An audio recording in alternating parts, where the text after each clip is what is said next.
Hey everyone, this is Karen Waksman, founder of Retail MBA.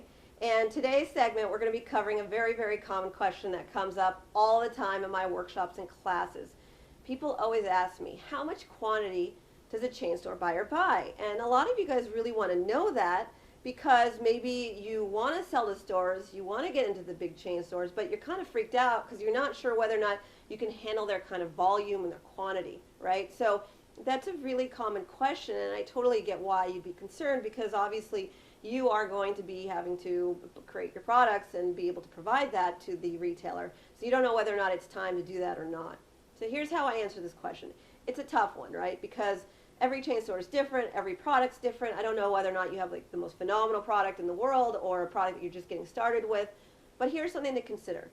When a chain store buyer looks at a product and they think there's some viable interest there, that there's products going to make them money, basically, they are going to definitely at least test your product in their store, right? Because they want to make sure that the product does well during this test. So they'll probably test it in their top 50 markets or something like that, or maybe less depending on the product, or maybe more, top 100 stores or top 20 stores. It really depends on the chain store, how big of the retailer that you're going after is. So one thing to consider is that they're going to test out your product first, and if your product does well during that test, then they will buy more quantities from you. So technically, a chain store can buy 10,000 units, 50,000 units, 100,000 units, a million units or more if your product just is amazing, right? And so that's something to think about in general, but initially during the test, they're going to start small. So they're not going to buy huge quantities from you. It could be a couple thousand pieces. I've had tests that are a couple hundred pieces. I mean, so it can be really, really small.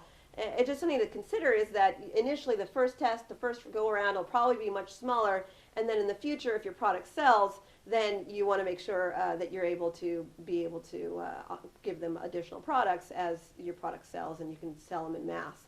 So the good news is, for those of you who are freaked out about selling in chain stores, you can start out with smaller test quantities, and then you can grow from there. So, and there's a lot of ways to maneuver that and have conversations with buyers, and I talk about that in future segments.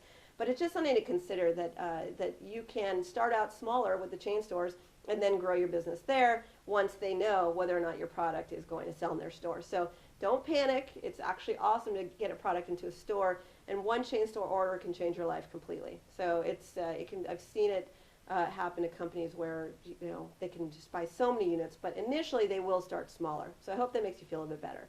It's Karen Waksman, Retail MBA. It's retailmba.com, and please be on the lookout for the additional videos that I create. Thanks.